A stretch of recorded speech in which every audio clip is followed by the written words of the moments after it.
Like, okay, it's everybody now. I need to know what happens next. I need to know. I suck at 5-star predictions. Someone hold me to it. Because I don't know what it was. There was just something, just a little something that was missing. Oh my God, that hurt. Hello, I'm Beth Joey and welcome back to my YouTube channel. If you're new here, welcome. This is the channel where I paint my face, turn my camera on and talk about some books. I have finally, it has taken me a really long time, but I have finally made my way through the novice path of Magical Readathon in the big Magical Readathon catch-up that I'm doing at the moment. Basically, I got massive FOMO when the autumn equinox happened and I really wanted to go back through the entire thing all over again and do it. Didn't realize how much reading, one, that would take and how demotivated I was to read any of the books that I put on my TBR for this particular part of the readathon, but it's okay. I made it. I'm here. I am in Orilium Academy, or my living room, and I'm here to chat to you about all the books that I read on the novice path in order to get to this point. So let's get straight into it.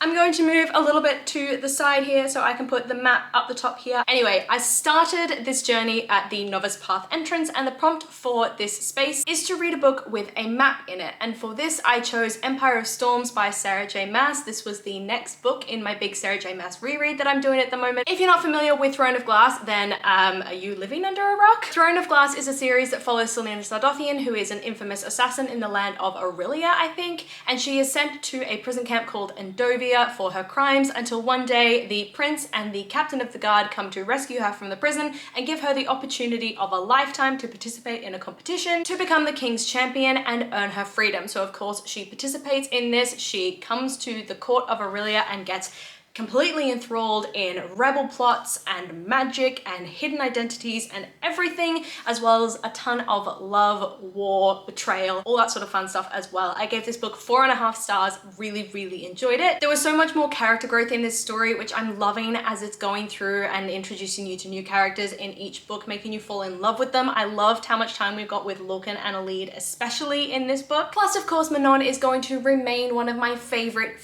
characters, and that did not change in this book at all. There were moments where I was like, you go girl, I love you so much, but there were also moments where I'm like, damn girl, like you a badass. I do still not love Aelin all that much. I think she's just a bit much, but I will admit that her and Rowan did make great strides in this series and they became a little bit less annoying than they had been previously. I think the only part of this book that I really struggled with was just how many characters there were now to keep track of, because obviously we started this series basically just in Selena's point of view, and then we're moving through, and as her and her character and everything evolves, and I mean, spoiler, she becomes Aelin, but we all know that. You guys all know this series. Apologies if that's a spoiler for you. It did become hard to keep track of all the different characters and all their different relationships to each other. Anyway, I really love this book. I gave it 4.5 stars, really enjoyed my time with it, and that got me through the novice path entrance all the way to the Ashtorn Tree. At the Ashtorn Tree, you have to read a book that keeps tempting you or something on the top of your TBR. So I picked up A Good Girl's Guide to Murder by Holly Jackson. This is the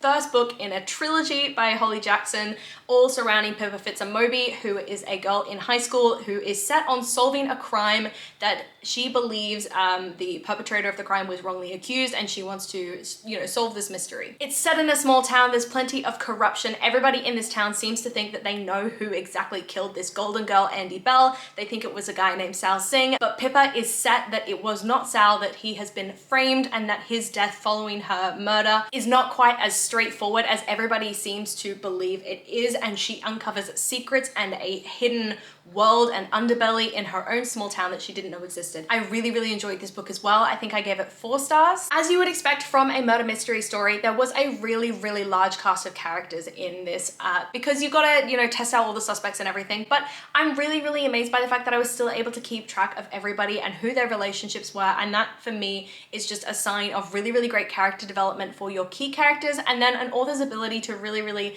make it clear that this person is just going to be here for a minute and then we're moving on. Some of the characters definitely did follow a bit of a stereotype. For example, Andy Bell, the girl the whole book sort of revolves around, and you know, it's her murder that that Pippa is trying to solve. She was a bit of a, like an Allison from Pretty Little Liars stereotype, and I think Pippa was a bit of a Spencer. I mean, it was fun. I loved playing around with those stereotypes a little bit. I loved the mixed media element of this book as well, that it swapped back and forth between the writing logs that Pippa was recording, and when you listen to the audiobook, you'd hear her speaking those writing logs in that sort of muffled, like audio recording kind of way. But then obviously you get the traditionally written chapters as well. I actually found myself looking forward more to the writing logs because I think I was really, really invested in the case more than I was in the story and the characters, but there's no harm in that. I think that's kind of the intention with mixed media. You've got to have those people looking forward to those little facts being dropped, and I love that the way that they were dropped and the way you were taken through Pippa's entire mindset and her entire investigation process. The only thing that I would say is that I think the pacing did start to lag towards the end when Pippa just kind of believed everybody was a suspect, because usually by the end you've sort of start to narrow down your list a little bit and then it's revealed. She kind of didn't really have a process towards the end there. She just was like, okay, it's everybody now. Anyway, everything else about this book I really, really loved. I gave it 4 stars. I had a really fun time with it, and it got me through the Ashtorn Tree and onto the Mist of Solitude, where I had to read a standalone book. So I picked up a book that Ben got me, and that is Eleanor Oliphant is Completely Fine by Gail Honeyman. Now this book hit hard. This book hurt me. There's this author interview at the back of this book which genuinely made me cry, because the author discusses the sort of inspiration behind this book and how it's a story of loneliness, and how she had this lady's experience where, you know, between leaving work on Friday and going back in on Monday, she would speak to no one over her weekend, and the impact of loneliness, and oh my god, that hurt. Anyway, Eleanor Oliphant is Completely Fine follows Eleanor, who has lived her life by a very, very strict set of rules and expectations of herself. I definitely think she's neurodivergent. I'm not going to diagnose her though, but there is something about the way she approaches situations in this very, very black and white manner. She doesn't understand the gray and the nuance of the world, and she doesn't necessarily always understand when people are making fun of her. Anyway, she goes through her life until she meets this person. She's exposed to all sorts of different family situations, and slowly over time, she begins to unravel and begins to uncover that the way that she's living her life isn't completely fine. It's unhealthy, and then her entire life unravels, and you see, you know, her complete high and then her massive, massive downfall as she begins to question everything. I mean, I'm just going to read you my review, which I wrote down because I think I like to think that I kind of summed it up well, and it says, Eleanor Oliphant is Completely Fine is a beautiful character study, an examination of loneliness and the effects of trauma. I loved how the supporting characters did play a role in the story, but were, at the end of the day, only supporting. Eleanor was the focus of this story in every sense of the word, and I was fascinated by just how intrigued by her I was. I never got bored as she introduced me to the quirky way she experiences the world, or the complicated relationship she has with her mother. I was so interested by how offhandedly she would discuss truly traumatic situations at the beginning of the book as if she had no sense of context. It was only when she was introduced to healthy and loving families that she truly began to feel scared of her own childhood, and later to experience the residual emotions that come with the trauma that she blocked out. At one point, I did wonder if she was inherently a narcissist, given her belief that she was better than everyone. But I think this is just an example of how something you are taught at a young age can really stick with you. And she proved she wasn't a narcissist when she became so self-aware towards the end. And I mean, that was everything for me. This book was so good, and I loved it, and I would recommend it to anyone, particularly if you enjoyed Convenience Store Woman by Sayaka Murata. This is a sort of similar kind of story to that, but dealing with a completely different set of traumas. Anyway, loved this book, and it got me to the next stop on my journey, which was the Ruin of the Skye, where I had to read a book featuring a haunted house or supernatural elements or ghosts or something like that. So for Ruin of the Skye, I decided to pick up Lost Among the Living by Simone St. James because I really wanted to give this author a try after hearing so many people talk about her books and loving them. It is set in England in the 1920s, 3 years after the main character's husband was shot down in Germany during the war. Joe Manders still mourns his loss and decides to become a companion of his mother and move into his childhood home. While she's there though, she begins to understand that there is much about her husband's life that she was completely unaware of, including the mysterious circumstances around his sister's death back when his sister was quite a young girl. And then she begins to see a bunch of paranormal stuff happening in the house. She begins to see the ghost of his sister, and she begins to become enthralled in the rumors that the town circulates about this family, about a ghost in this haunted house, and how the dead never really rest. Isolated in this Sussex countryside, she must figure out the truth or never rest herself. And I DNF'd this book at about 50% in because I got really bored. So much of this book was Jo would witness a really weird situation with the family and a really weird dynamic there, and then she'd talk about it to herself and reflect on it, and then she'd see a ghost and then she'd talk about it to herself and reflect on it, and then she'd try and convince the family that there were ghosts, and then she'd talk to herself and reflect on it, and then she'd get like hooked up with her husband's brother and then do everything she could to stop that from happening, and then talk to herself and reflect about it. There was nothing going on. It was a lot of drama, it was a lot of gossiping, and I know right when I DNF'd the book there was a big sort of reveal like 20 pages later, but by this point I just was not invested. I could not read a single other word. At the end of the day, the pacing was what put me off the story. The writing, don't get me wrong, was great. The character development was great. I felt like I really knew all of the characters, but it was just so meandering that I just couldn't read it. So I put it down, but because I got like 50% or so into the book, I decided to count it still for Ruin of the Skye because I'd spent so much time reading it. I'd spent like a couple of days at this point just trying to get through it. So I still counted it and I moved on to Obsidian Falls. At Obsidian Falls, you have to read a thriller or a mystery. So I decided to continue with my Good Girl's Guide to Murder series, read and pick up Good Girl, Bad Blood by Holly Jackson, which is the second book in this trilogy. So it continues on from the outcome of the previous book, and Pippa gets involved into a second case, which I think has a bit more of a personal element to it, given it's a case that relates directly to one of her friends. I'm not going to tell you any more than that about what happens in the story because it would be massive spoilers for the previous book, but there's definitely a lot of pressure there for Pippa because she's trying to protect her friend at the same time as trying to solve this case and potentially open this friend up to realizations about their family member that they won't like. But anyway, I gave this book 4 stars. I really liked how the characters felt a bit more well-rounded in this story and that we got a lot of insight into how the effects of the outcome of the previous book affected their mental state and where they were at in this book, especially Pippa because she goes through so much in that first book. I listened to this book on audiobook as well while I was reading it, and I liked that there was a fuller cast of characters, so you got to hear all the different voices of each of the characters, which made it a bit more immersive. And then obviously you still had that sort of audio recording that Pippa would make as she was trying to go through the case and sort out her thoughts, so you get that sort of immersing you in the story as well. And then there was a lot more different elements of mixed media in this story than there was in the previous. So you have the chapters and you have the audio like in the previous book, but then you also had pictures, there were like diary entries, there were different elements from all the different characters that really came together. There were phone call recordings. And I mean, I read this story in a day, so it was definitely more fast-paced, definitely more engrossing than its predecessor, and I am super excited to get to the last one, As Good as Dead, when apparently Pippa becomes the case herself. That's the tagline that everybody's been telling me. But anyway, this book got me to the next stop on my journey, which was the Tower of Rumination, and I had to read a 5-star prediction, which was Bringing Down the Duke by Evie Dunmore. I suck at 5-star predictions because I just don't make them. I don't know what I'm going to enjoy because when I read a blurb, everything sounds good to me. So it's really hard to predict what I'm going to love. So I just went down the easy road and predicted a romance, but I only ended up giving it 4 stars. I'm just going to read you the blurb off of Goodreads because it's been a really long time since I read this book. So it says, England 1879, Annabel Archer, the brilliant but destitute daughter of a country vicar, has earned herself a place among the first cohort of female students at the renowned University of Oxford. In return for her scholarship, she must support the rising women's suffrage movement. Her charge, recruit men of influence to champion their cause. Her target, Sebastian Devereux, the cold and calculating Duke of Montgomery who steers Britain's politics at the Queen's command.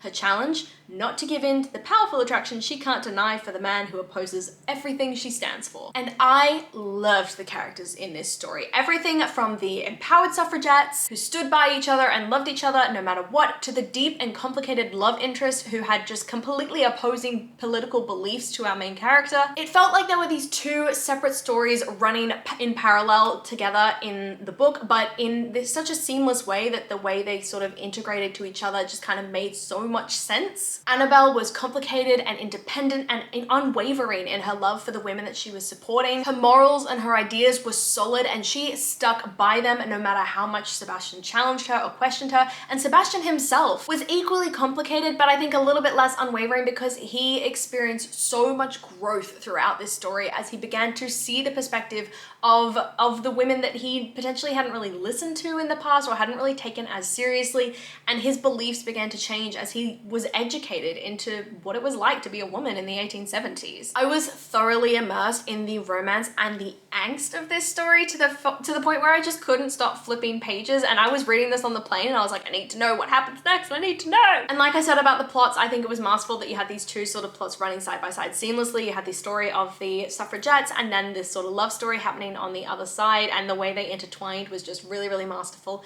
So I really, really enjoyed this book, but I did only give it 4 stars because I don't know what it was. There was just something, just a little something that was missing. And this book got me to the Orilium Academy arc, where I had to read a book with a school setting. So I picked up The Broken Girls by Simone St. James to give this author a second chance before potentially never reading from them again. And man, I really, really loved this book. The Broken Girls by Simone St. James follows a character named Fiona, who has always had this strange connection to this old abandoned school called Idlewild after her sister's body was found on its grounds. Fiona has always sort of wondered about the true facts of the case and decided to delve into it a little bit deeper and to delve into the history of the Idlewild school.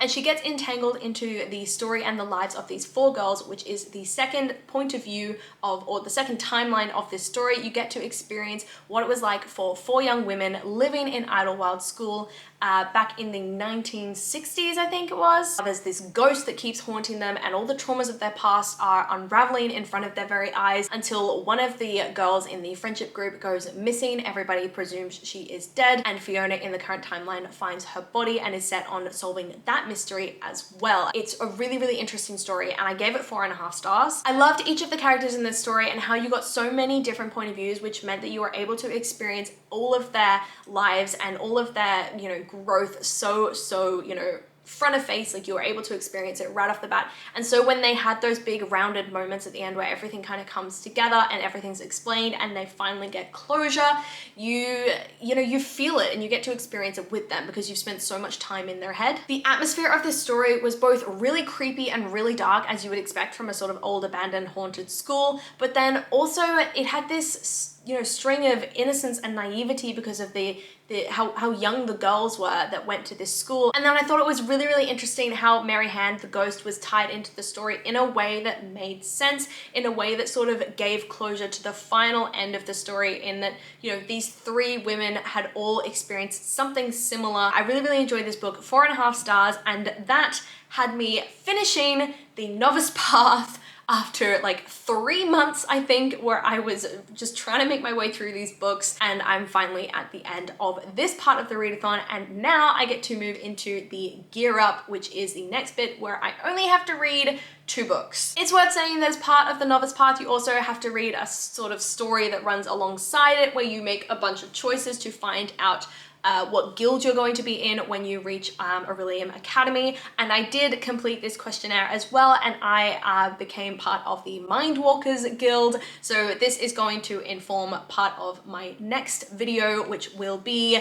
the gear up and reading the 2 books that I have to read as part of that, which I've already selected. I've got everything sorted, and it's only 2 books, and they're books that are part of my TBR for October. So I am going to read them this month, and you are going to get that video this month. Someone hold me to it. Anyway, that is the end of this video. Let me know down below in the comments if you have read any of these books, if you liked them, if you didn't like them, if you think there's anything about them that I potentially missed and should, you know, go back and give the book another go, or think about something different in that book. Come and chat to me in the comments down below. I do my best to reply to every single comment, and I really love talking to you guys. I really, really hope that you enjoyed this video, and if you did, please do let me know by liking, subscribing, and hitting that notification bell all down below. It is a super, super easy way to help my channel grow, and I will see you lovely people in my next video. Bye!